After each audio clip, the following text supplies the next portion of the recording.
And good evening, everybody, and welcome to Going nuCLEar, full-blown coverage of the land. We are a part of the Fanatical Elves Network, a subsidiary of Fans First Sports. Thank you so much for tuning in here tonight. I am Ethan Greenberg, and alongside of me is my co-host, Mike Rasinski. Mike, how are you? How are you hanging in there this evening? Doing good. We got dumped on with snow. The kids once again didn't have school, but hanging in there. Yeah. Yeah, same here. We got the snow, not near as much snow as they were predicting, yet it was the mere threat of it. And then I guess the changeover to ice was enough for them to call school down here, not only on Tuesday, preemptively, but they also did not have school today. Presumably because I think there was freezing rain overnight, to be quite honest. So I guess better safe than sorry. But yes, but do you remember in Northeast Ohio, back in my day, exactly. when you had to wait till like 5 a.m. to find out school was canceled because you just never knew. Now they cancel it like 24 hours in advance with, it may snow, so we should probably cancel school. Right. When did that happen? It's really interesting because I guess they're more concerned about parents having to make arrangements for their kids. It's like, what, they didn't care back in the day? Like, well, tough luck. Your parents are gonna have to call off work today. It's like, wait to the last minute, whatever it is. I don't know, but yeah, I don't know about for you. Well, you're at work. I'm at home, but my kids are, relatively quiet and I don't know. They're self-sufficient, so Yeah. it's all good. We're not quite there yet, but one day we will. You will get there, Mike. You will, in fact, get there, Mike. So, yeah, lots of cool stuff going on. For those of you that tuned into our show last week, a week ago Monday, we had on the voice of the Cavaliers, Tim Alcorn. And if you missed that episode, be sure to go back and check it out. You can catch the video on YouTube, or you can go to wherever you get your favorite podcasts, whether it be Apple, Spotify, etc. Go to the Fanatical Elves Network, look up Going nuCLEar, and you can find our whole episode with Tim Alcorn. That was just an amazing experience to have him on. And then we got to meet him up close and personal on Friday night as the Cavs took on the Wizards. I mean, wanted to get your thoughts and reflections. Yeah, well, first of all, with Tim, he is just genuinely a nice guy. Just really easy to talk to, very humble, and he was super nice with the kids because you brought your son, I brought my two oldest boys. Really just a nice guy. And it was just a pleasure to not only talk to him on the podcast, but then to meet him in person at the game. Just really personable and really appreciated that. Yeah, he's just a great guy, and he does a fantastic job for the Cavs. And the fact that he still connects to the community, goes back and does the high school games. I think even throughout the week or earlier this week, I was listening to a game and heard him mention, "Oh yeah, I got a game this weekend at this high school or that." So he's busy. He's busy. That's a good point. I don't think he mentioned that on the podcast, and we got to talking to him afterwards. Is that is something that Joe Tate used to do when he used to do high school games. Joe Tate made it a point to broadcast one or a couple high school games, bring like his celebrity personality to a high school game. And it's great that Tim is now paying it back and doing the same thing that he appreciated that Joe did for him. That's just, it just speaks to him. What a kind man to do that. And it's got to mean a world to those kids to have an NBA voice doing your high school game like that. That just sounds amazing. Oh, absolutely. I mean, I know that even not even having him, participating with him doing a game or listening, to be able to meet him and it was amazing to me. It meant the world to me to meet him as my broadcast goals and, career aspirations are still out there and still working on those. So that was just amazing. And I hope, folks, again, if you did not catch last week's episode, be sure to go check it out. You can pull up the video on YouTube go to our channel, Going nuCLEar, CLE, or you can go to your favorite podcast place or site and pull up Going nuCLEar there, part of the Fanatical Elves Network. So anyhow, and also you can go to Fans First Sports as well to look up not only our shows, all of the shows that are part of the Fanatical Elves Network and any other teams that you would like to follow. So we're talking right now. I guess this is a good way to go right into it. We are talking about the Cavs. Cavs are in action here tonight. Last game before the All-Star break. And we saw them right after the trade deadline was Thursday afternoon. We saw them Friday night. And I don't know about for you, but for me, they looked a little bit disjointed, but they were also short a few players. They had traded away Niang and LeVert. DeAndre Hunter wasn't with the team, and they were playing with some odd rotations. We saw a lot of Jalen Tyson, Craig Porter Jr. minutes there, and I don't know. They didn't look as good as they could have, but they did what they needed to do ultimately at the end of the day. However, why does Jordan Poole kill us? I know every time, right? He had a season high that game, but I guess the good part was he was the only one really to kill us, and we had I think six players, killing them. So it was great to see. It was great to see them actually come through and work through that adversity. They were on the road, disjointed lineups, and they were actually down, I think, at halftime or was really close, and to see them just battle back and really take it to them in the fourth quarter. Yeah, they absolutely did. I mean, guys on that team, the Wizards, I know that they're in some tough times. They've traded away some key pieces. They trade away Kyle Kuzma. And to think, it was kind of funny as we were walking in, we were behind 2 guys wearing a Bradley Beal and a John Wall jersey.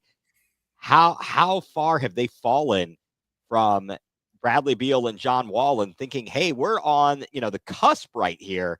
And now they are in a world of hurt. And, for those of you following along right now, I'm looking here, halftime, Mike from the UK, thanks for tuning in, 41-15. I see it's 41-17 now up north of the border here. Is that our 51st state? I thought I heard somebody trying to say we were going to annex them. Yeah, we got to get Greenland first. Oh, yeah, to go along with the Gulf of America, right? Yeah. Uh-huh. Yep. I will say that you were mentioning the Wizards and who they've gotten rid of. I dare say, are they the Browns of the NBA? They had so much potential and and so much goodwill going, and then all of a sudden they make some dumb trades, and look where they are.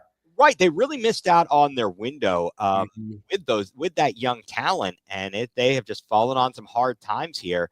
So, I mean, maybe they'll get back to something in the near future, but I don't know. I mean, think about them when they had Gilbert Arenas and Larry Hughes, amongst others. And did they also have Stackhouse? Am I remember? Or was it Antoine Jameson or was it Stackhouse? That's a good question. Can't remember, but I mean, I know that the Cavs, with LeBron, he had come around and it was like, nah, I'm just going to put you away. When he goes up and whispers in Gilbert Arenas' ear, as he's at the free throw line, he misses, and then LeBron just crushes dishes it off to Eamon Owens in the corner for the triple. That was great. That was good times. I enjoyed that. Definitely enjoyed that there. So the Cavs then. We got our first look at DeAndre Hunter and on Monday, and wow, he played well. He was thrust into the starting lineup because of Strus being out with a minor ankle injury, and it seemed like it was kind of flawless there, and they really just put the beat down on Minnesota. Yeah, what was impressive is I think Minnesota went the first 6 or 8 minutes without scoring, or at least without a field goal, and they held them to 12 points in the first quarter. And now as we're watching this Raptors game, they just held the Raptors to 17 points in the first quarter. They couldn't maintain that for the rest of the game against the Timberwolves on Sunday, but I mean, they didn't really need to. So I just love this defensive identity, which they had lost for seemed like a little bit. Seems to be coming back. I mean, it's only a 2-game sample size, or actually a game and 1 quarter sample size, but I like what I see so far. Oh, absolutely. I love what I'm seeing here. I think that as soon as they can get some players back healthy, hopefully after the All-Star break, which is what it sounds like they will be able to do with Dean Wade and Isaac Okoro. If you can get those guys back and we can maintain our health, the Cavs have a very high ceiling. I wouldn't want to limit what they can do. I'm sure. Did you know? I think I heard this stat right, that going into the season, for all the bettors out there, the over-under on the Cavs was 48.5. Wow. We got 43 wins. Wow. I did not know that. We got 43 wins this already this season, and that's just unreal and a real testament to what they've been able to do by keeping everybody together, making the coaching change, and just get everything working the way it can. Certainly, there are going to be some bumps in the road and challenges. I mean, our most recent game against Boston a week ago Tuesday, that was brutal. That was brutal. But they, they got down early and they were down a lot. They only ended up losing that game by 5 points, I think. They didn't give up. They kept at it. So I like that they made it a game, and it was a game, all the way up until the end. So I do love that, that chemistry that like never give up attitude that they have too. So I can't wait till I think they play Boston again here in just a couple weeks, right? A couple weeks after the All-Star break. I can't wait to see that game. Yeah, that'll be fantastic. Hopefully the Cavs can finally go into that one healthy, because the Celtics are certainly they're hitting their stride a little bit. They then played they played New York the other night and just beat the living snot out of them. And I was surprised. I was really shocked at how they just beat them up. And right now at halftime, they're up by 19 on San Antonio. And not that that's like a huge deal, but the point of the matter is Boston is going to be tough. If I looked up and down the Eastern Conference, we talked to Tim about this, and we talked about who could stand potentially in the Cavs' way. And focusing on the Eastern Conference alone, I know there's some tough matchups, but I think that legitimately the biggest and toughest challenge would be the Celtics. But you never know what can happen in the playoffs, who can get hot. If there's any injuries or anything of that nature, that certainly could change things here, the outlook for the Cavaliers. I guess, Mike, the next question will be, what will the buyout market look like? Will there be anybody that we could bring in? I know there was discussion about possibly Ben Simmons. He ultimately apparently chose to go to the Clippers. Thank you.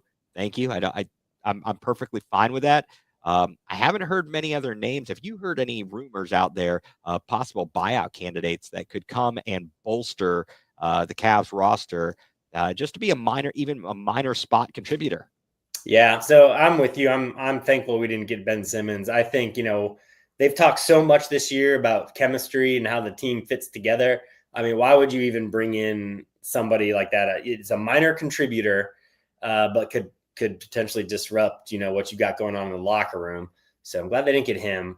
Everything else I've been hearing is they're just looking for another backup big, that could help Tristan Thompson when the time comes. I don't, know who those names would be. But it would probably be, somebody behind TT. So, how much they would contribute, I don't know. I don't know if it matters all that much, but I guess it wouldn't be bad. We have the open roster spot, so it'd be nice to find somebody. Yeah.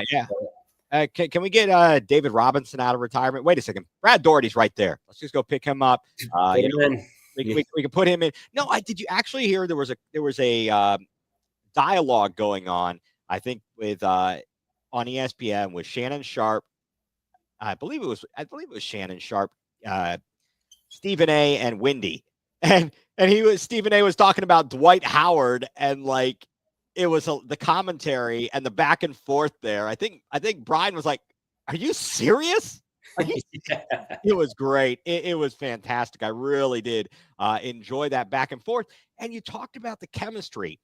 And again, to go back, when we talked to Tim on Monday, we were talking about, I don't know that I'd want to change anything with the chemistry. And then when we talked to him on Friday night, right after the deal had been done, he mentioned to us, he's like, yeah, I was downstairs and we're sitting there talking, going, we're 41-10 and we got better. Yeah. Right. I mean, how many teams can legitimately say that at the trade deadline? I mean, for what it's worth, the Lakers, they may have gotten a little better with Luka, but they're still missing a piece for a big man. And yeah, because that trade fell through. And then in Dallas's case, I mean, geez, there's a mutiny amongst the fans. You got people getting kicked out. Yes, for mouthing fire their GM. I love it. I mean, really? Like, hey, can you guys do something a little more egregious to get fired, to get thrown out of the game, I really don't think that's that big of a deal. Sheesh. Oy, oy, oy. So I don't know. I think that ultimately, and as Mike pointed out, that we added the best bench scorer in the league at the deadline, and he's exactly right. So he's going to be a contributor. He played great defense in a starting role on Monday against the T-Wolves, and hopefully he can maintain consistency. I'm not expecting him to be like a 20-point scorer every night. We just need to maintain consistency and hope that if there are injuries, people can step in and there's nothing long term. As long as nobody hits DG in the face, we should be all right. Yeah, I know that's the only downside about Hunter is his injury history as well. So hopefully he stays healthy. But I'm hoping with as much as we have such a deep bench that we are able to really balance out everybody's minutes, I'm hoping just him having some restricted minutes will help him health-wise as well throughout the season. Exactly. I was disappointed to see Jerome is out tonight, but I don't think it's anything major. So hopefully we'll get him back here shortly as we go into the All-Star break. We'll have a nice little break here, except for a few guys. There will be a few guys who are going to be kind of busy over the All-Star weekend. And I think at this time, let's take a break here momentarily to get a word in from our sponsors. And then when we come back, we'll continue on. We're going to talk about the NBA All-Star Weekend. We're going to get into Gardo's baseball as the pitchers and catchers have reported. And then I guess we're going to talk a little bit about the not-so Super Bowl. So we're going to take a timeout. You're tuned in to Going nuCLEar, full-blown coverage of the land on the Fanatical Elves Network and Fans First Sports.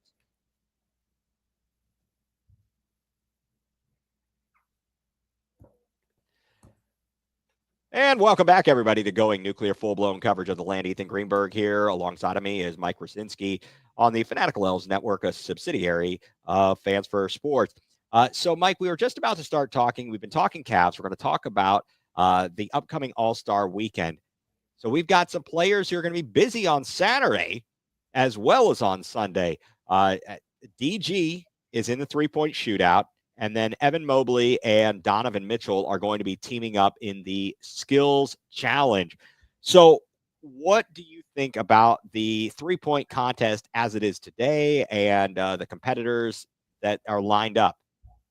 Yeah, I still think that's one of the most exciting parts of NBA weekend. I know like the dunk contest, for a while back in the 80s or 90s used to be fun, but it's so subjective. Like the three-point contest is you either make them or you don't, and whoever makes the most. So I think that's the funnest to watch of all the events. Now the skills competition, I can't say I've actually ever watched one. I just don't really care that much. I guess that's neat that our team won it a few years ago, and they're we're going again to try to capture the crown again. But yeah, I mean, if you just hark back to the only things that have remained constant with the All-Star Weekend now are the three-point contest and the dunk contest. Everything else seems to have changed. So it's nice to see that. Nice to see DG in it. Actually, he's seventh in the league, I think, in three-point percentage. So he's earned his spot. We'll see how it's more fun to watch it when you got somebody to root for. Oh, definitely. I mean, it was so fun when we got to watch back in the day, and we even got to see Mark Price win it a couple of times, and he was just dead-eye. He was dead-eye, and it was amazing. What I don't like, and tell me in recent years, I guess they've added an extra rack of balls that are all money balls, and then I'm like, what is this? You got five? Come on, man. You got five. Now, so it used to be the last ball in every rack was a money ball. Yes. They changed it since then? Right. Yeah, it's changed since then. So, excuse me, used to be the maximum you could get was, I believe, 30 points. You had 5 racks. You had 1 in each corner, 2 on the wing, and 1 dead center. And there were 5 balls in each rack, a maximum of 6 points per rack, because you'd have 4 regular shots, I think you had 4 regular shots, and then you had the money ball, which was worth 2. Now, they've not only got a money ball in every rack, they have a whole additional rack that's all money ball. So it's hard to even compare scores anymore to what the guys did back in the past, such as Larry Bird, Craig Hodges, Paxson. I'm trying to think of all the guys. Dale Ellis. Ray Allen. Well, here's my question. Where is this Moneyball rack located? Is it in the far corner, like the last one they go to? They can choose where to put said rack. Oh, see, I think what they need to do is they sure have an extra money rack, but it's got to be like 50 feet behind the basket or something. Like, people are making 3-pointers, way out there now. Make that thing, an extra 10 feet beyond the 3-point line. And then that's going to be your money rack. Can we go back to some rock and jock basketball with the There you basket raised up for certain times and the extra score for a basket? If we do that, I think the slam dunk contest needs a trampoline. Now, see, right there, that's not a bad idea. That sir, is brilliant. I'm right on that. But I mean, if you look at, what do you think about the competition for DG? What do we, the biggest, I think the biggest threat, or going into it, is the 2-time defending champion Lillard. Mm-hmm. Norman Powell, I mean, he's shooting 43%. I think that may be the top 3-point percentage of any of the participants. And we know Cade Cunningham can hit them, or unless we foul him and he gets to shoot 3 shots multiple times in the last minute of a game. I don't know. And Jalen Brunson, this is his second appearance. He finished 6th last year. I don't know what Tyler Hero's in it. What are your thoughts about DG's biggest challenges? Is he the type of guy who can get in a good rhythm? Yeah, he is. I mean, and he's shown it all season too. So I like his chances.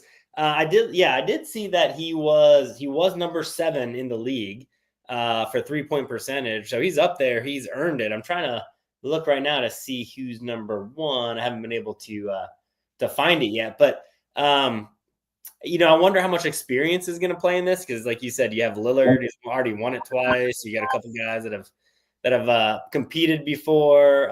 Hopefully, nerves don't get the best of him. Maybe that's the only thing that can keep him down. But I think once you get in a rhythm, though, it's you always see them. They miss a few, then they hit a couple, and then right. Exactly. Now, what about the theory or thought process? We talk about it in Major League Baseball. Like, Jose Ramirez just participated in the home run derby, and you kind of have to change your swing to participate that. What do you think about the theory of having your shot thrown off doing the 3-point contest? Does that matter at all? Yeah, well, see, so you brought that up before we went on the air. So I did look up, it's a good point. And, I didn't know. So I just looked up, how did Lillard do last year after he won the contest? Did he get better or worse? And so what I found is, before the All-Star break last year, he shot 34% from behind the arc. After the All-Star break, he shot 38%. And then to take it one step further, they only break down the stats by month. So in March of 2024, a couple weeks after the All-Star break, he shot his most 3-pointers of the season in that month. And he also had the second highest percentage of 3-pointers made in any month that season. So it's one sample size. And I didn't do any more research than that, but I guess it shows that, I don't know, maybe it has the opposite effect. Maybe you get in a rhythm after the 3-point contest, and then it carries over into the regular season. Yeah, I don't think it's as much of a strain when just to shoot a 3-pointer. You shoot them all day long. And whereas a home run swing is completely different. You're not just trying to, hit a double in the gap and your normal swing. You're training yourself, or you're practicing to, swing in a certain motion and angle to get the ball out. So definitely a little bit different there. And the one thing, if you recall in watching 3-point contests of past, is guys that use a lot of leg tire out, and they can't get up as many shots as quickly as others. So I know that that's also been a thing. Where's Jason Capono when you need him? Yeah, right. So, hey, real quick too, I have finally pulled up the stats. Okay. Ireland is number 7 in 3-point percentage, but I don't believe any of the people in front of him are even competing. So going down 1 through 6, you have Luke Kennard, Seth Curry, Taurean Prince, Sabonis, Jokic, and then Keon Ellis. None of them, I believe, are in the 3-point contest. No, none of them are in there. It is DG, Jalen Brunson, Cade Cunningham, Tyler Hero, Buddy Hield, Cam Johnson, Damian Lillard, and Norman Powell. Okay, so DG's number 7, Norman Powell's number 11. Okay. And I've got to keep scrolling until I get to anybody else. So DG actually has the best 3-point percentage out of anybody competing. Okay. Hey, that's great. I didn't realize when I looked this up, yesterday or the day before, I guess I didn't have the most up-to-date stats. So my bad. That's what you're here for, Mike. You're here to clean up my mess. Real-time stats. I appreciate that. So other than in talking more about the NBA All-Star Weekend, I guess other than the 3-point contest, and I can't even figure out what I'm doing here. So we talked about Donovan Mitchell and Evan Mobley in the skills challenge. Do you even understand what's going on in the actual All-Star game anymore? We've got 3 teams, and then there's going to be a 4th team that comes from the Rising Stars. I know that what is it? Garland and Mobley are on a team together, but yes. Mitchell's not. And I can't figure out which team Kenny Atkinson is actually coaching. Have you even been able to ascertain this? No. So what I understand, okay, like you said, there's 4 teams and it's a mini tournament with just the 4 teams. Whatever team scores 40 points first wins. Okay. I suppose they're going to play back to back, I think, because it's only going to be one night.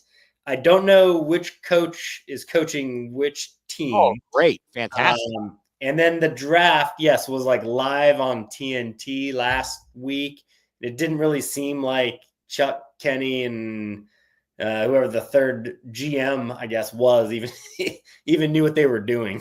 So. Yeah, it was weird. So they've kind of said what, young stars? Yeah, because they've always had the rising stars come to the All-Star game, the rookies and the sophomores. So right. I guess they just have a team made of them this time. Right. I don't know how they pick those, but right. So those, as far as I can tell, okay. So the first thing is Friday night, All-Star Weekend starts Friday night, and you'll have the Rising Stars game. Now, that will be a mini tournament in and of itself. Whichever team comes out of that will participate on Sunday. Then on Sunday, as far as I can tell, beginning at 8:00 on Sunday, they will play games starting at 8:00.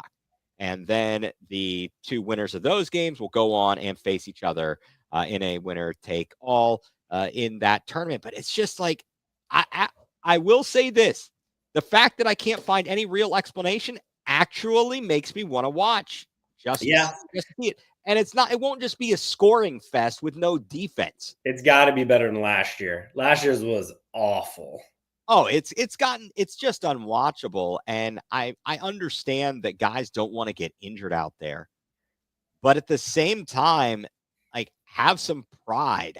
Now here's the thought, and this goes for both baseball and basketball. Okay. So the All-Star game is essentially just a first half award because you're rewarding people for how they perform. Right. I like what the NFL does, where your Pro Bowl is at the end of the season. So it's a full season award. Exactly. Which is, I think, how it should be. Isn't it enough just to be named on the All-Star team? Why do they even have to have a game? Money, the almighty dollar. And that's the answer. It really is. And it's kind of sad. It's kind of like the same thing along the lines of my argument about the Pro Bowl. And I'm glad that they've just made it into like these games or whatever it is, because it's a joke when they're like saying, hey, such and such made the Pro Bowl. It was like, yeah, that's because these other people aren't participating. They bowed out. They're playing in the Super Bowl, so they can't even go. Right. How are you calling yourself a Pro Bowler? Snoop Huntley was a Pro Bowler a few seasons ago. That's right. Yep. And it's absolutely ridiculous. And I did like when MLB, because it was unbalanced scheduling, and in order to avoid a tie like they had at that All-Star game in Milwaukee, they made the game mean something in terms of who had home field advantage, either the AL or the NL, in the World Series. I thought that was great because, as you recall, simply because of the year, because it was every other year, the Indians did not have home field in either 95 or 97 when they had, I believe, the better records over their opponents in both of those years, but they were, SOL simply because of what year it was. Yeah, well, it didn't matter in 2016. No, it did not. That sadly, that did not make the difference of it, and the fact that's still an egregious offense that there were that many Cub fans there. That's egregious. Yeah. I'm very disappointed, and would hope that at a further time, if the Guardians make a World Series, that does not happen again. We just can't have that. You can't let other teams come and take over your ballpark, especially in a game clinching, deciding Game 7. Absolutely ridiculous. So I do wonder how much money those guys got for reselling the tickets to Cubs fans, though. I know, but how? I really actually would love to know, because but also we'd have to put an equation. We'd have to do the metric of like, okay, you were dirt poor before this. You happen to have a ticket, and he gave you $1,000. Versus you're a rich guy and you just got $1,000. This meant absolutely nothing to you. Right. What are you doing? Yeah. So, I don't know. I'll be interested, of course, in the skills challenge, the 3-point contest, the dunk contest. I mean, is Mac McClung going to three-peat? I don't even know who's in the dunk contest anymore. Yeah, it's just, I looked at the participants. I have no idea who these people are other than Mac McClung, who doesn't even play on an NBA roster. He plays for the G League team. Oh, really? Yes. I didn't know that. Yes. I mean, I will say, do you remember the And One videos back in the day when we were like in high school, and the guys with the dunking? I mean, there were some dudes who could do some crazy dunks. Yeah. Do you think it's one of those things where a person like LeBron didn't participate? I think, let's see, Kobe did, but LeBron didn't. And I think I've heard it's one of those things where he is more of an in-game dunker. They're not exactly flashy. They're powerful. Yeah. Is it a machismo thing? To be in the dunk contest, you think, or just to dunk in general? Well, to sit it out because you don't want to look bad. It's almost like getting posterized. Like you don't want to defend against a guy, coming up for a dunk because you just don't want to look bad against him. Yeah. Probably. I guess you don't want to be labeled the best player in the NBA and then like come in fourth place in a dunk contest. Exactly. And you get clowned by everybody and whatnot. It's just like Shaq refusing to do granny free throws, even though it's been proven that is the most efficient and effective way to shoot a free throw, but he didn't want to look bad. So he would never try the granny shot. What is this? White man can't jump. You want to like look good and lose and look bad and win. That was a heck of a movie. Heck of a movie for, any of our listeners here. I really don't know what they're doing anymore. And the fact that it's all become props and things of that nature, it's bad. And it hasn't been good for a long time. I mean, there were some guys who got pretty creative and can do some pretty cool stuff, but other guys, it's garbage. I don't understand this thing. A clock is running, you dunk in a certain amount. What? I'll be honest. I haven't watched the dunk contest in years. Yeah. I don't even know what the format is anymore. Yeah. Well, I don't have anything to do on a Saturday night, so I sit home and, if it's on, it's on. It's rather sad. I actually used to enjoy watching the NHL all-star events. They're different things, whether it was like who could skate the fastest, who had the most powerful slap shot, or hitting targets. Oh yeah. That's some amazing stuff. I mean, those guys in the NHL are fantastic. Like you said, you don't have a big rooting interest in hockey, but I know you get up, every once in a while you can get up to a game. It's amazing. It really is to see them up close and personal. Oh yeah. Sure. Yeah, it's the way to watch hockey. Oh yeah. It's the only way, unless you need the Fox tracks to that's right. See where the puck is. I guess I'm dating myself a little bit. Although we're talking about the NBA All-Star and not getting one up by somebody. I was just listening to a conversation about Unrivaled. Have you heard that? The women's basketball players from like the WNBA, they're doing these things with like 3-on-3 games, and they're also doing things right now. They're having like a one-on-one tournament. Hmm. And Brianna Stewart got just crushed. I mean, could you imagine if they held one-on-one NBA, games between, NBA stars at the All-Star break? That would be pretty sick. Yeah, I'd definitely watch that, at least for the first year. Exactly. Hey, maybe we could get out our old Dr. J versus Larry Bird or Jordan versus Bird video game and do that. That's always fancy. Or at least the McDonald's commercial. That was, yeah, off the backboard. That's right. Yeah, that is good stuff. Well, Mike, you're wearing the appropriate attire because this week the Guardians have reported for spring training. Pitchers and catchers are there. How pumped are you for baseball season to roll around again? Super pumped. That's baseball is my favorite sport, and the Guardians have been so fun to watch over the last decade plus. So it means summer's approaching, and like we talked about, we just had a snow day today. Like I'm ready for summer to start. So so many things to get excited about. Oh yeah, I mean, it's definitely been one of those things being away from Ohio where even in recent years, I've really come more to appreciate baseball. And even though, I mean, there's a lot of games, obviously, and to sit and watch them, but the fact that I don't have that option or haven't had it in an economic fashion, I'm really excited as we started talking before the show about this new option they're introducing for a package for 150 games to be broadcast for like $99. That's amazing. It's less than $1 a game.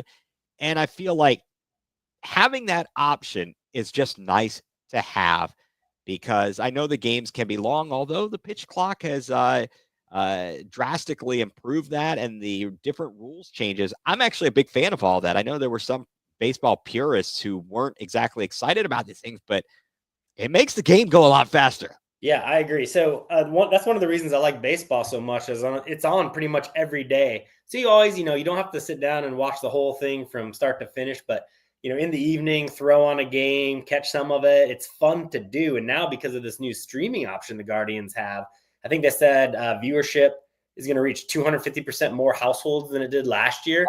I think that's great. And like you said, for $100, man, that's like a meal out. And then you have entertainment for 6 months, essentially for $100. I think that's a great deal. I've been, since we live out of the area, I've been a subscriber to MLB.TV for quite a while. So we can catch the games just for that reason. But they're always blacked out locally. So I know everybody, in Northeast Ohio can watch them. They said there's no blackouts for this new streaming service. So I think it's great. Yeah, I think the only things that we would get blacked out for, Mike, are games when they're playing either the O's or the Nats. Those are the only ones that we would get blacked out from. But then again, those are on locally, and we can pick those up. We should be going to those games. Absolutely, yes. We've been to the Browns. We've been to the Cavs. We got to get up to the Guardians games. This has been amazing to have a friend, a sports buddy, fellow fan to be able to enjoy this with, because it was something that I've missed out on for 20 years, and I'm really happy to have that. So after last season, the way the Guardians played, they go into the ALCS, and we ran out of gas. Bottom line, we ran into a machine, and we ran out of gas. Just how excited are you for the Guardians this season, and what do you think their prospects are looking like? Are they going to have enough pitching? Are they going to find the timely hitting? Yeah, so I don't know if you saw, but it looked like the media predicted the Guardians to finish third in the AL Central. Yeah, they predicted last year. The over/under for wins last season, I think, was 72 or something like that, and obviously they were like 20 games above that. So nobody expected them to do that, and they did it basically on the arms of their bullpen. And the one thing I think we know about baseball, bullpens are the one thing you cannot predict. So you may have a great bullpen one year, and you may have the exact same people on your team next year, and for whatever reason, the next year it just doesn't work out, and your bullpen's middle of the pack, back of the pack. So it's that always makes me nervous. But like you said, that was one of the glaring needs for the Guardians after the season, and that is what they did this offseason, was trying to address that starting position Right. need. So we got Luis Gil? Is that no? Who's the Ortiz. Luis Ortiz, yeah, from Yes, the Pirates. from the Pirates, yes. We have Shane Bieber that will get back at some point in the season. Right. I am optimistic about Tristan McKenzie. Hopefully, he's a year further along recovered from the injury he had a year plus ago. And we saw some rookie arms that we can bring up if we need them, and they got some valuable experience next year. And I think we've always seen pitchers, give them some experience, send them back down to the minors. The next time they come up, they generally are better. And we got a lot of rookies, some experience last year. So I think that's going to pay some dividends for us this year. Oh, absolutely. I mean, the fact Cade Smith was just amazing last year for the Guardians all season long. And we need to be able to save Emmanuel Clase so that we don't run into this same issue once again, where he again, out of gas. Can't say it enough. His pitches weren't doing what they had done all season long. They weren't fooled, and he started to get touched up in the playoffs when they had to rely on him so much, and also because they had relied on him so much throughout the other part of the season. Now, did we also get a pitcher the other Seawald? Does that name ring a bell to you? Yep, I was just looking that up too, because we got I think that's him, and he was a closer last year for quite a while too, and that's the reason they picked him up. So not only do you have Cade Smith, who's got closer-like stuff, even though he'll just be in his second year. Yes, we got Paul Seawald. And I'm just trying to look up his stats real quick. But he was a closer for a bit for Arizona last year. Got hurt, came back, and eventually lost his closer role. But he's a veteran, so he knows how to pitch in these high leverage situations. And they got him for exactly the reason you're talking about, for saving Clase a little bit. Yeah, definitely. And we have other guys that were very good and timely. Walters was excellent last year. Hopefully, I'd love to see Gavin Williams kind of have a bounce back this season. It was rough. And what about Logan Allen? Yeah.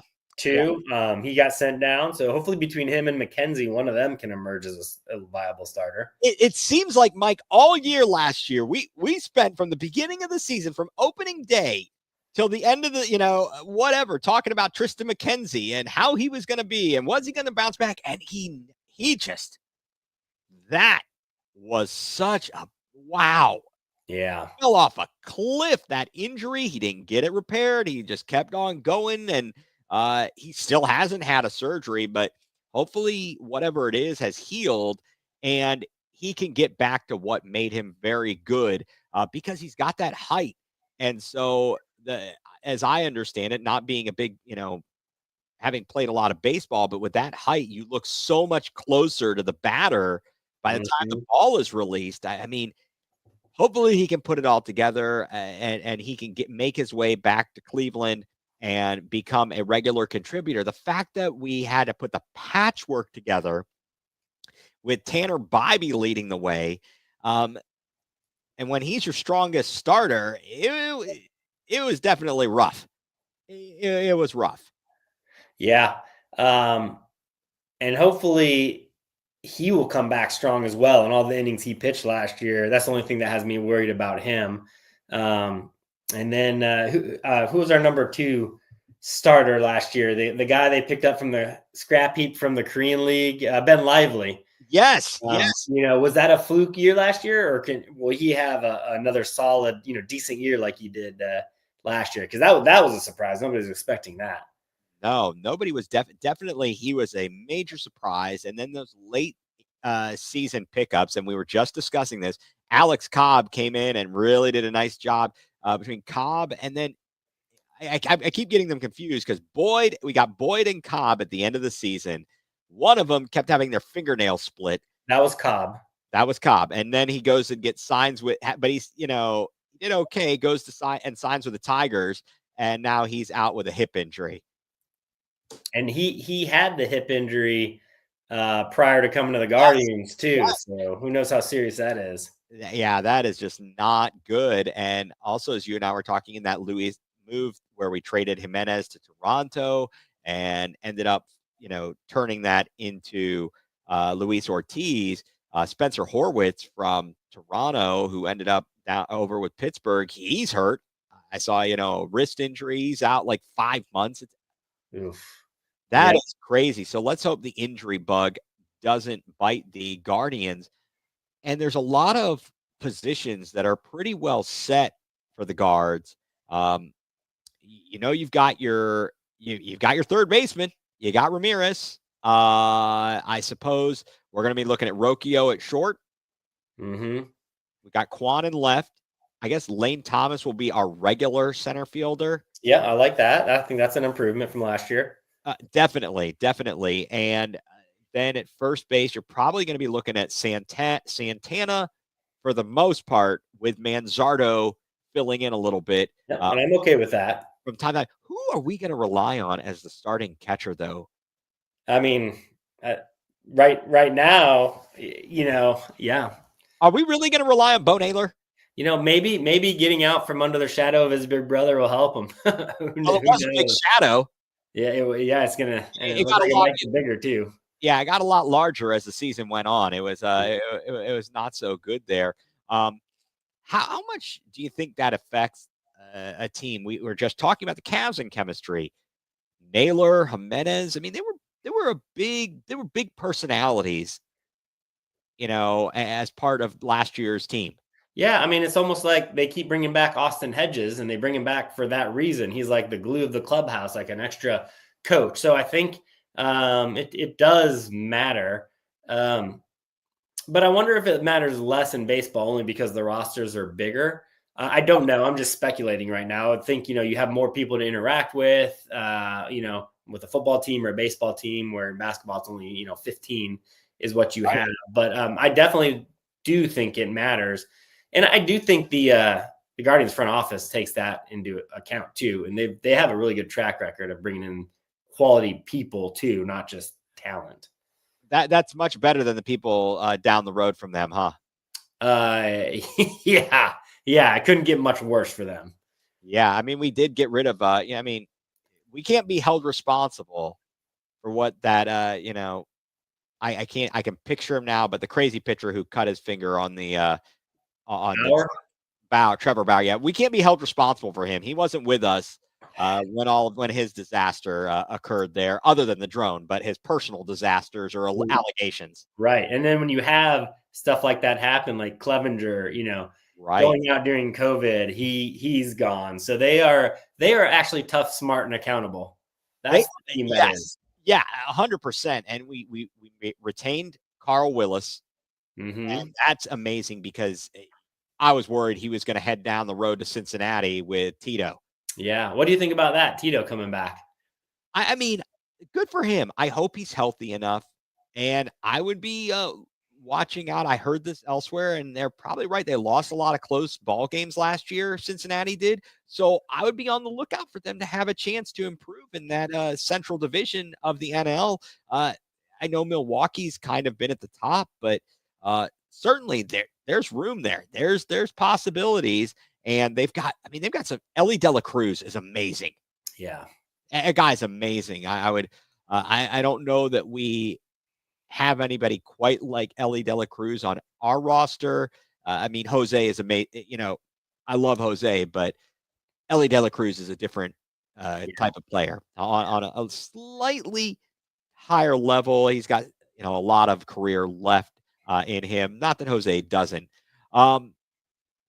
So I think that the lineup's looking pretty good, but obviously losing Jimenez is a big deal.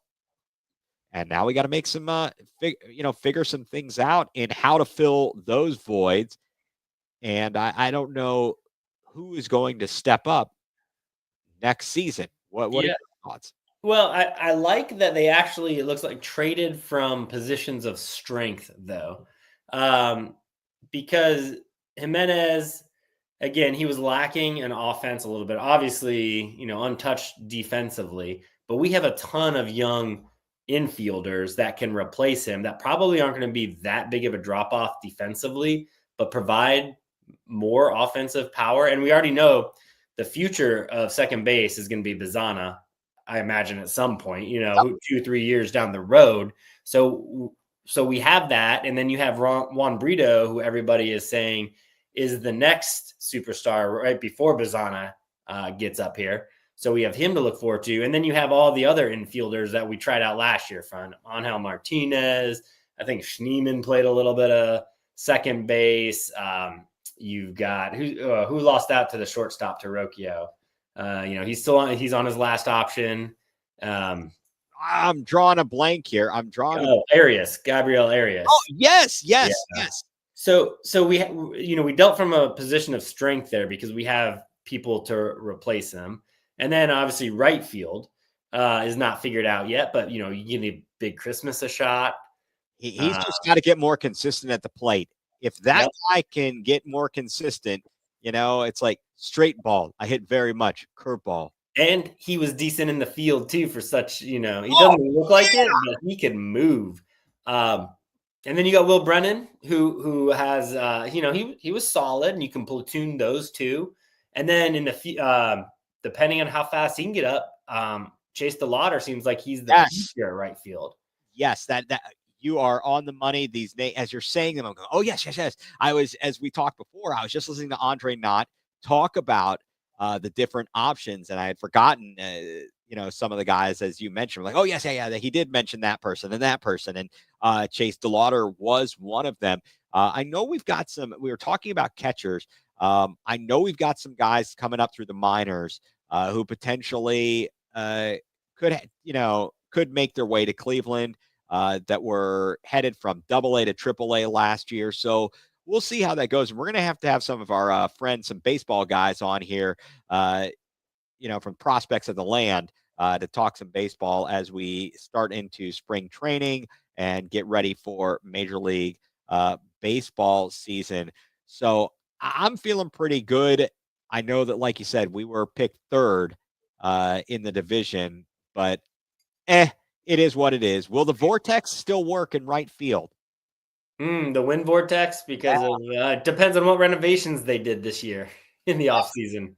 Yeah, I am looking forward to seeing them unveil the second, or the continuing renovation. I think they've got one more off season to finish it all, but they have done a very good job of keeping that field, which is now 30 years old, kind of up to date and with the times by making some of the changes they've made. I think that removing the cargo containers was a good move. I still don't understand what the purpose of those were in the first place. Yeah, they're gone. Yeah, I really don't know. Don't know either. So spring training around the corner, but as we look forward to the baseball, we just finished up the NFL season. The not so Super Bowl took place on Sunday, and the final score isn't indicative of how much of a beatdown the Eagles put on the Chiefs. I mean, what did you think of the game, other than you could have fallen asleep to it? Yeah, it was pretty boring. But to try to tie it back to the Browns, I think it showed that how much a good defensive line can disrupt the game, which then ties into Myles Garrett wanting a trade. So you can think about it two ways. If we keep him, we still have a pretty strong defense. Add somebody else to the line. We have a really stout defensive line. Get a decent quarterback, and maybe we are only a step or two away from actually being legitimate contenders. Or other teams see the value of how having a strong defensive line can help you, and they are more willing to trade for Myles Garrett, and hopefully we get a better payback for him if we do decide to trade him. Right. I think the biggest issue trading him is financially. Financially, I've tried to look at it, and from everything I've seen, it seems like it is almost impossible to do it. I know he said, well, I'll do whatever it takes. Well, unfortunately, sir, we've got dead cap hits. We can't afford that. We're not, it's just not going to work. You're going to have to suck it up, Buttercup. And, there's been a lot of, where there's smoke, there's fire. There's been a lot of Shador talk the past couple of days. And did you see, on Cleveland Browns Daily, and those guys are employed by the Browns, Nathan Zagura and Bo Bishop. And Zagura was going crazy yesterday about, fans who are essentially scared that you're going to get the wrong guy. You have to have a quarterback. And I don't think these guys are so bad that at the top of the draft, either Cam Ward or Shador Sanders, I don't think either of them are so bad that you're like, we cannot take one of these guys. They are terrible. I think they're good enough that you need to take a swing on them and when you have the opportunity. Because if we get a bridge quarterback in here, we win 5 or 6 games. Well, now we're sitting back at 10, 11 in the draft. And then you have to you still need a franchise quarterback. Mm-hmm. If you didn't get one later in the draft, and those are all crapshoots. We've done that game. We played that game with third rounders.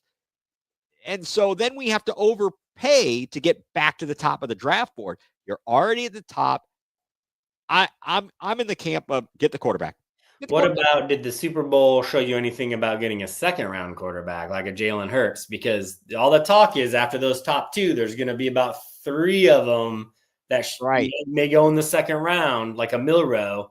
Can you win with him like the Eagles are winning with Hurts? Oh, right. And that's a great thought and point. And I'm actually all in favor of getting a quarterback at 2 and getting one in about the 3rd round. I really would like to see, and call me a homer, and they don't have him ranked very high. Let's see how the combine is in a couple of weeks.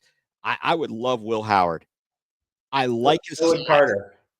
I love his size. He's got was Ben Roethlisberger that good in college? Yeah, unfortunately. I mean, we can't gauge that against Kent State. That's not fair. Yeah, everybody looks good against Kent State. Exactly. But I mean, who'd have thunk he come from the Mid-American Conference? Yeah. He was a 1st round pick, though. Yeah, he was, and we got Gerard Warren, I think, that year. Was that the same year? Yeah. Oh, Davis wanted Gerard Warren. I still think we need to trade. We just give up on the Browns and we trade Myles Garrett for some Guardians pitchers and maybe that backup big man we need for the Cavs. I think so. Maybe he should go play in the NBA. That would be fantastic. Yeah. He does have he's very agile. He is very agile. Okay. Without an elite quarterback, a strong offensive line, D line, and a running game with a serviceable quarterback who can protect the ball gets it done. So that's where I think, Mike, thank you for the comment. I think that's where the bridge quarterback comes into play. And what for all the people who hate Kevin Stefanski or think he's a terrible coach, he has shown he can win with quarterbacks who aren't great, but don't turn the ball over a ton and can play within the system. Case Keenum had a great year under him. He did well, as far as I know, when he did some coaching. Kirk Cousins in Minnesota, Joe Flacco, Baker Mayfield when he wasn't trying to play hero ball and call his own plays and wasn't trying to play hurt and prove a point. Jacoby Brissett did well. PJ Walker won 2 games. I mean, everybody but Deshaun, essentially. Yeah, exactly. So I think that's where if you get a good veteran, and I know there's a lot of discussion talking about, do you go with a guy like Kirk Cousins seems to be the most likely, but I hear other people talking about Daniel Jones. He's going to want too much money. I'm not investing a lot in any of these guys that are going to be a bridge for hopefully only 1 season. I need a guy like Alex Smith. Alex Smith to Patrick Mahomes. Smith played that whole year. Mahomes sat on the bench, and what is this? I got this wrong. That's it. Traded up for Kellen Winslow in Ben's draft. Thank you, Steve. Yeah, my bad. Yeah, that was terrible. And then he was riding his motorcycle and doing wheelies in the parking lot and got hurt. And I remember something along those lines, something stupid. Yep. What a dummy. And then Mike from the UK tells us, "Give me Will Howard." Yes, as us Buckeye honks here. Um, so I mean, as a whole, the game was an absolute crap fest. Unless you were a Philadelphia fan or an absolute Kansas City hater, I was bored out of my mind. And other than the fact that uh, in the battle of man versus case 40 bottles of water, a case of 40 bottles of water from BJ's, the case of water won, man 0. I probably would have gotten up out of a chair a lot more and not been watching the game. Yeah. Well, how are you feeling now? That's the key. Well, my back is on the mend a little bit. It's not great. Yes, wheelies in a parking lot and was done for the most part. Yeah, he was terrible. Then he got hurt on that onside kick in Dallas. Mm. As far as I remember, but other than the back stinks, a little sore. Obviously, I'm slowly improving, but then I got a darn cold, and I'm like, well, this is just miserable. This is absolutely miserable. I could be worse, but it's not better. Um, but yeah, so the Super Bowl was uninspiring, and pretty much for the most part was an absolute poop show. Yep. And the commercials weren't great either. No, they weren't. I was uninspired by them. What happened to the creativity? I do like the Dunkin' Donuts Dun Kings commercial. That's my favorite. 2 years in a row now. I hope they keep it going, just like the Bud Bowl. The Bud Bowl was great. That was amazing. They really did some good commercials back then, and we have lost our way. And we are just sounding very old here. And now let's see what the Eagles can do. I got to tell you, I have a much better respect or greater respect for Saquon Barkley. Heard him this morning on Howard Stern. Seems like a good dude. Seems like a really well-spoken guy.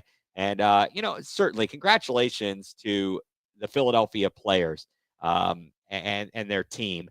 I mean, to lose like they did a couple of years ago, 38-35, and then this year just blow the doors off the Chiefs. They had no answers. So are the Chiefs done? I mean, they were lucky to win as many games as they did with all those one-score games, which can flip on you year to year. And Yes, then to see how they performed in the Super Bowl. I don't know. Is the dynasty over? I honestly am kind of leaning that way. I think they are close to their end. They narrowly got through the AFC. And I don't know how much longer they can hold off the likes of the Bills or the Ravens. I think that they are. I don't understand why the Ravens can't break through. I I don't just know, but I love it. me as well. And the Bills, like they they're right there. They are so close, and I think that it's this thing that we see in sports where teams have to battle time and time again before they can finally break through. And I think the Bills are so close to doing that. And who knows what's going to happen with Cincinnati if they're going to be able to keep their players happy and if Joe Burrow can stay healthy. Because in theory, they've got a very talented roster. Mm-hmm. So we shall see. I don't know if it is over or not for Kansas City, but they are certainly slowing down a bit. And the window is, to me, is shutting just a little bit. However, the Chiefs, or I mean the Patriots, we could have said the same thing about them, and they found other ways to win. True. Over the years. So, and with that, Mike, why don't you tell us what has you going nuclear this week? All right. Well, in keeping in the vein of baseball starting, it is all the folks that say the Guardians screwed up this offseason and how could we trade a platinum glove winner and the Dolans are cheap. And hey, my take on this is, hey, just chill out. Be cool. This front office has earned our, I think, respect for doing the right things. And it's a lot of times it's hard for us to see and it takes a few years to play out. But more often than not, I would say probably about 80% of the time, they get these trades and these moves right. And so I say, give them a chance. Let's see how this plays out. I'm actually happy with what they did, and I'll give them the benefit of the doubt. Just a few examples over the last 20 years of trades we hated at the time, but that turned out to actually be great for us. We had We traded Bartolo Colon. Hated that. We got Cliff Lee and Grady Sizemore.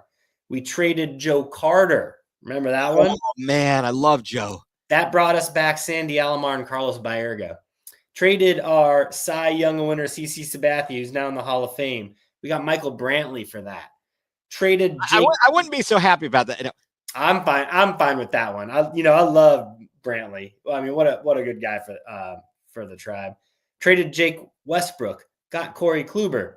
He won a Cy Young, and then we trade Corey Kluber, and we get Emmanuel Clase. So all these trades that we hate, but actually have some long-term benefits for the team. So let's give the front office benefit of the doubt this offseason too, and let's see how these guys perform. These new guys. No, they have earned the right. They've got some of that cachet, as it were, and some equity. They've got some equity. Dr. Smooth Brantley, yeah. Yes, indeed. And Grady Sizemore was quite the ladies' man. Grady's ladies, that's right. Yes, Grady's ladies. I was not a Grady's ladies, but I could have been sweet. No, then now he was the interim coach of the White Sox last year, wasn't he? Oh my God! Wow, that. I can't believe that team has won a World Series. Have they won 2 World Series in the past 20 years? Well, they won it in 2008. I don't know before that, but yeah. I'm like, are you kidding me? Just ridiculous there. Okay, well, Mike, what has me going nuclear is, let's see here. What's it? Appears he's traded guys because of cap space financial reasons, and we are competitive. Now we should be adding, but have no money. Yeah, I mean, good point, but I think we did add. We'll see how Ortiz does this season. Right. We had him locked up for a few more years too. So, we'll see. Yeah, we shall. But you're right. But he is right. There were financial considerations with those trades. Yeah. Oh, certainly. Well, what has me going nuclear was something that was sparked by our experience, at the Wizards and Cavs game. The in-arena announcer doesn't seem to understand what a microphone is for. You see, a microphone amplifies your voice onto speakers. So if you yell into the microphone, it distorts what you're saying, and it sounds horrific over the speakers. So what has me going nuclear is the fact that people don't understand what microphones are meant to do, and which is to amplify your voice, and therefore they make you want to poke out your eardrums. I don't know, rip my ears off my head. It was just ridiculous, and then to have that grating on you was crazy. So again, folks, I can't stress this enough. The microphone does the work for you. And this is taken from a true professional too. Yes, exactly. And here's the beauty. You can set it up so that you can yell into it and it still won't go into the red and it won't be over distorted. So whoever the audio engineer is, you need to take care of that as well. And that is what has me going nuclear. So looks like the Cavs are well on their way to win number 44 tonight. They are I've got 92-56 over here. What you got there, Mike? Yeah, that's right. So up by 36 points. I think we'll see a lot of Tristan Thompson in the fourth quarter. All right. I love me some Tristan Thompson. Can we get some Kendrick Perkins? Can we get him back? Yeah, maybe he's the extra big we'll pick up off the buyout market. Yeah, or Vitaly. Let's think of all the terrible big men the Cavs have had in the past. I like Vitaly Potapico.